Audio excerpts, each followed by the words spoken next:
Hi నమస్తే, welcome to తెందామ్రాలో ఈరోజు మనము క్షీరాబ్ది ద్వాదశి అష్టోత్తర శతనామావళి క్షీరాబ్ది ద్వాదశి కథ విందాం పదండి.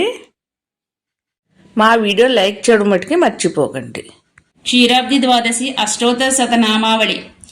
ఓం విష్ణవే నమః, ఓం లక్ష్మీపతయే నమః, ఓం కృష్ణాయ నమః, ఓం వైకుంఠరాయ నమః, ఓం గరుడధ్వజాయ నమః, ఓం పరబ్రహ్మణే నమః, ఓం జగన్నాథాయ నమః, ఓం వాసుదేవాయ నమః, ఓం త్రివిక్రమాయ నమః, ఓం హంసాయ నమః, ఓం శుభప్రదాయ నమః, ఓం మాధవాయ నమః, ఓం పద్మనాభాయ నమః, ఓం ఋషికేశాయ నమః, ఓం సనాతనాయ నమః, ఓం నారాయణాయ నమః, ఓం మధుపతయే నమః, ఓం తార్ధ్వాక్షాయ వాహనాయ నమః, ఓం దైత్యాంతకాయ నమః, ఓం శిశుమారాయ నమః, ఓం పుండరీకాక్షాయ నమః, ఓం సిరికర్తే నమః, ఓం పరాత్పరాయ నమః, ఓం వనమాలినే నమః, ఓం యజ్ఞరూపాయ నమః, ఓం చక్రరూపాయ నమః, ఓం గదాధరాయ నమః, ఓం కేశవాయ నమః, ఓం మాధవాయ నమః, ఓం భూతవాసాయ నమః, ఓం సముద్రధనయాయ నమః, ఓం హరయాయ నమః, ఓం గోవిందాయ నమః, ఓం బ్రహ్మజనకాయ నమః, ఓం కైటబాసురమర్దనాయ నమః, ఓం శ్రీకరాయ నమః,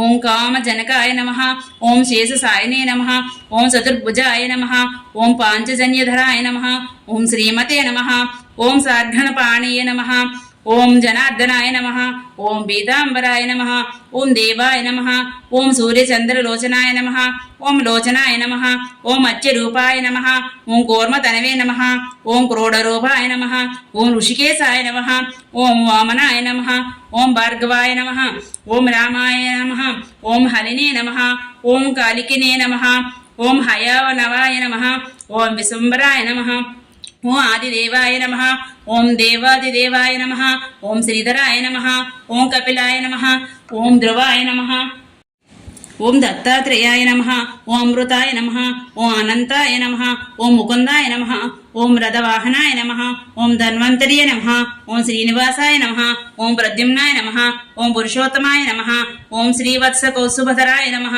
ఓం వరారతయే నమః, ఓం దోక్షజాయ నమః, ఓం వృషభాయ నమః, ఓం మోహినీ రూపధరాయ నమః, ఓం సంకర్షణాయ నమః, ఓం పృథ్వినే నమః, ఓం క్షీరాబ్దిసాయనే నమః, ఓం బోధాత్మనే నమః, ఓం అనిరుద్ధాయ నమః, ఓం భక్తవత్సలాయ నమః, ఓం నారాయణాయ నమః, ఓం గజేంద్రవరదాయ నమః, ఓం త్రిదాంనే నమః, ఓం ప్రహ్లాదిపాలనాయ నమః, ఓం శ్వేతద్వీపవాసినే నమః, ఓం అవ్యయాయ నమః, ఓం సూర్యమండల మధ్యగాయ నమః, ఓం ఆది మధ్యాంతరహితాయ నమః, ఓం భగవతే నమః, ఓం శంకరప్రియాయ నమః, ఓం నీలతనవే నమః, ఓం దారాకాంతాయ నమః, ఓం వేదాత్మనే నమః, ఓం బాదరాయణాయ నమః, ఓం భగీరథై జన్మ భూపాద పద్మాయ నమః, ఓం సంతాం ప్రభవే నమః, ఓం సంభవే నమః, ఓం విభవే నమః, ఓం ఘనశ్యామాయ నమః, ఓం జగత్కారణాయ నమః, ఓం అవ్యయాయ నమః, ఓం దశావతారాయ నమః,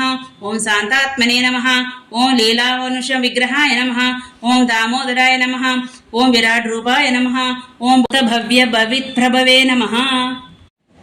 ఓం అష్టోత్తర శతనామావళి పూజ సమర్పయామి. శివాయ. ఓం కార్తీక దామోదరాయ నమః. క్షీరాబ్ది శయన వ్రత కథ ప్రారంభం. బ్రహ్మదేవుడు చెప్పుచున్నాడు, ఎల్లప్పుడూ క్షీరసముద్రములో శయనించియుండు విష్ణువు ద్వాదశి రోజున లక్ష్మి బ్రహ్మ మొదలగు వానితో కూడి బృందావనమునకు వచ్చుచున్నాడు. కావునప్పుడట్టి బృందావనమునందు నెవ్వడైనను శ్రద్ధా భక్తులతో విష్ణు పూజ చెయ్యను అతనికి దీర్ఘమైన ఆయుష్, ఆరోగ్యము, ఐశ్వర్యము మొదలగునవి కలుగుననుటకు సంశయము లేదు. సాధకుండు కార్తీక శుద్ధ ద్వాదశి రోజున సూర్యుడు అస్తమించిన తర్వాత స్నానము కాని, దానము కాని, పూజ కాని చేసిన అధిక ఫలము చెందును. క్షీరసముద్రము నుండి లక్ష్మీదేవితో కూడి సమస్తమైన మునుల చేత నమస్కృతుండైన పరమేశ్వరుడు నారాయణుడెచ్చట నివాసము చేయును. ఇట్టి బృందావన క్షేత్రమందు పూజనీయుడైనట్టి నిత్యుడైనటువంటి తులసి సహితుడైనట్టి శ్రీమన్నారాయణమూర్తిని బ్రహ్మాది సమస్త దేవతలను శ్రద్ధా భక్తి యుక్తులై పూజ చేయవలెను. శ్రీ మహావిష్ణువు వశిష్ఠాది మహామునుల చేత నానావిధ స్తోత్ర పూర్వకంగా తులసీవనమందు పూజింపబడిన వాడై యా కాలమునందు శ్రీ కార్తీక శుద్ధ ద్వాదశి నాడు తులసీవనమునందు నన్ను ఎవరు పూజించెదరో వారు సమస్త పాపముల చేత విడువబడిన నా సాన్నిధ్యమును పొందుదురని ప్రతిజ్ఞ చేసినట. ఎల్లప్పుడూ దేవతలేమి, యక్షులేమి, నారదుడు మొదలగు మునీశ్వరులేమి వారందరూ బృందావనంలో సన్నిహాదుడైన ఉన్న మహావిష్ణువును సమస్త పాపములు నశించుటకు గాను పూజ చేయుచున్నారు.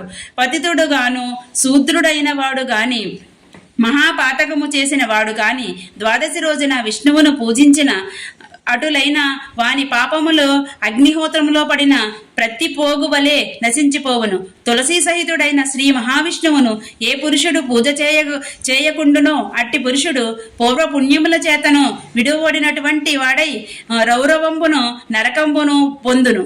బృందావనమునందున్న సన్నిహితుడైన విష్ణువును స్త్రీ శూద్రులు పూజించినప్పటికీ స్వర్గమును పొందుదురు. కావున బ్రాహ్మణుడు పూజ చేయునట్లయితే పొందెడి ఫలమును ఇట్టిదని చెప్పవలసిన పని లేదు. బృందావనమున చాలా మహత్యము కలిగినదని ఆ చోట పూజించినట్లయితే విష్ణువునకు అత్యంత సంతోషకరమని పూర్వము దేవతలు, గంధర్వులు, ఋషులు మొదలగు వారందరూ బృందావనమునందు సన్నిహితుడై శ్రీ మహావిష్ణువును పూజ చేసిరి. కార్తీక శుద్ధ ద్వాదశి రోజున తులసీ సహితుడైన నారాయణమూర్తిని పూజించని మనుజుడు కోటి జన్మలు పాపిగా జండాలునిగా పుట్టును.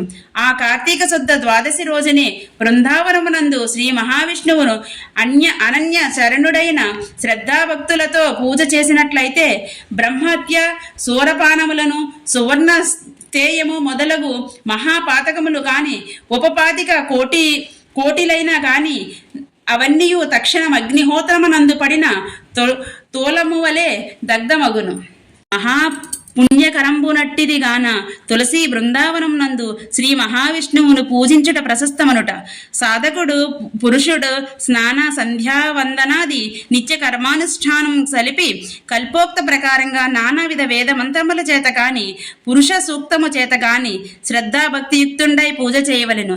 ఎలాగంటే ప్రథమమందు పంచామృత స్నానం గావించి ఆ పిమ్మట శుద్ధోదక స్నానములచే అభిషేకమునర్చి మహావిష్ణువు సర్వ వస్త్రములచే అలంకరించి నానా విధములకు పుష్పముల చేత ధూప దీపములచే పూజించి భక్తి పురస్సరముగా నైవేద్యమునిచ్చి దక్షిణ తాంబూలములు సమర్పించి ఆ పిదప కర్పూర నీరాజమును సమర్పించవలెను. లోకమునందు ఎవరేని ఈ ప్రకారమున రఘువును పూజించి పూజ గావించుచుందురో వారులు సకల పాపములచే విడువబడిన సమస్త సంపత్స సమృద్ధిగా కలిగి మిగుల జయసాలురై యుండును.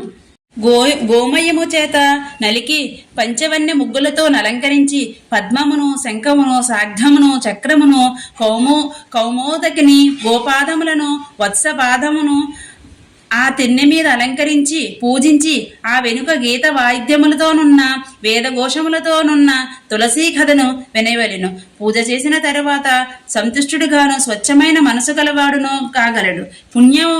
పుణ్యము కోరేడువాడు ఎలాగైనా తులసీ వ్రత మహత్యమును వినయవలయును. విష్ణు సాన్నిధ్యమును కావలయునన్న అట్లయితే బ్రాహ్మణ సభలో తులసి మహత్యమును వినవలయును. విష్ణుదేవునికి ఏమాత్రమైన ప్రీతి చేయవలెనన్న తులసి మహత్యమును భక్తితో వినవలెను. ద్వాదశి రోజున తులసీ కథను విన్నట్లయితే పునర్జన్మకృతమైన దుఃఖమన్నీయూ పోవును. ఎవరు దానిని వినునో చదువునో వారు విష్ణులోకమును పొందుదురు. అప్పుడు పూజాకాలమందు ధూప దీపములు చేసినవాడు గంగా స్నానము ఫలము పొందును. పాపము గలవాడెవడైనను నీరాజమును అటులైతే వాని పాపమంతయు నిప్పులో పడిన పత్తిపోగు వలె మండిపోవును. ఎవడు నీరాజనము నేత్రముల యందు శిరస్సు యందు అడ్డుకొనునో వారికి విష్ణులోకము కలుగును. ఆ వెనుక టెంకాయలు, బెల్లము, ఖర్జూరము, అరటిపళ్ళు, చెరుకుగడలు మొదలగు వానిని నివేదన చేయవలెను. వీటిని తులసి సహితుడైన శ్రీ మహావిష్ణువునకు నైవేద్యము సమర్పించి మోక్షార్థి అయిన పురుషుండు శ్రీ ప్రసాదమక్షంతలను పుచ్చుకొని శ్రద్ధాభక్తియుండయి గంధ పుష్పాక్షాదులతో బ్రాహ్మణులను పూజించి ఫలమును యథాశక్తి దక్షిణలను ఇయ్యవలెను. ఈ ప్రకారము 1,000,000 జన్మలందు చేసిన పాపములు నశింపచేయబడిన ఆ మహావ్రతమును ఎవరు అనర్తురో వారికి లోకమందు సమస్త భోగములను ఆ మూషికమున నుష్కమైన గతియును కలిగిను. బృందావన సన్నిధి యందు అవశ్యమున దీపదానం చేయవలెను. ఒక దీపదానము చేసినట్లయితే ఉపవాతకములు నశించును. 10 దీపదానములు చేసిన వారికి పాతకములు నాశనమగును. 3 దీపములు దానము చేసిన వారికి శివ సాన్నిధ్యం కలుగును. ఇంతగా మించి దీపదానము చేయటం వలన స్వర్గాధిపత్యము పొంది ఉన్నారు. అలాగే బ్రహ్మాదులకును దీపదానం వల్ల కలిగే వైకుంఠమునందు శాశ్వతమైన నివాసం కలిగను. కార్తీక శుద్ధ ద్వాదశి రోజున బృందావన సన్నిధి యందు దీపదానము ఎవరు చేయుదురో వారు వైకుంఠములో సమస్తమైన భోగములు అనుభవించి విష్ణు సాన్నిధ్యమును పొందును. ఈ దీపదర్శనం మాత్రము చేతనే ఆయుష్, బుద్ధి, బలము, ధైర్యము, సంపత్తులు, పూర్వజన్మ స్మరణము ఇవన్నీ కలుగును. ఆ దీపమునకు ఆవు నెయ్యి ఉత్తమము, మంచి నూనె మధ్యమము, ఇప్ప నూనె అధమము, ఇతరములైన అడవి యందు పుట్టిన వాని నూనెలు అధమములు. ఆవు నెయ్యి దీపము వెలిగించి దానము చేసినట్లయితే జ్ఞానలాభమును, మోక్షము ప్రాప్తియును కలుగును. మంచి నూనెతో వెలిగించిన సంపత్తు, కీర్తి లభ్యమగును. ఇప్ప నూనెతో దీపము పెట్టిన ఇహ భోగములు అనుభవింతురు. ఇతరమైన వన్య తైలములు, కామ్యార్థములు ఆవ నూనెతో గాని అవిసె నూనెతో గాని దీపము పెట్టిన శత్రువులు నశించును. ఆముదముచే దీపము సంపత్తు, ఆయుస్సు క్షీణమగును. గేదె నెయ్యితో దీపం వెలిగించినట్లయిన పూర్వము చేసిన పుణ్యము కూడా నశించిపోవును. అదే స్వల్పముగా ఆవు నేతితో కలిపి పెట్టినట్లయితే ఏమీయును దోషము లేదు. ఈ మహత్యము ఎవరికి నీవు చెప్పనలవి కాదు.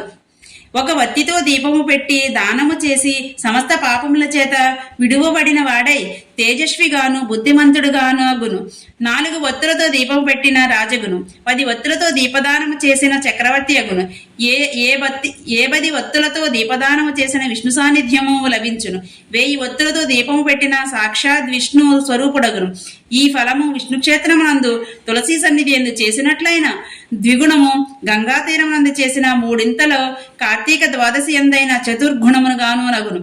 కార్తీక శుద్ధ ద్వాదశి రోజున బృందావన సన్నిధి యందు శ్రీ మహావిష్ణువును పూజించిన వారికి పరమోత్కృష్టమైన గతి కలుగును. బృందావన సన్నిధానమంతటి వేదిక మీద ప్రతిమ, పుష్పమాలికల, ఫలాదులు, దీపములు, మండపములు వీటిని ఎవరు చూసి ఆనందమును పొందునో వానికి పాపములన్నీ నశించును.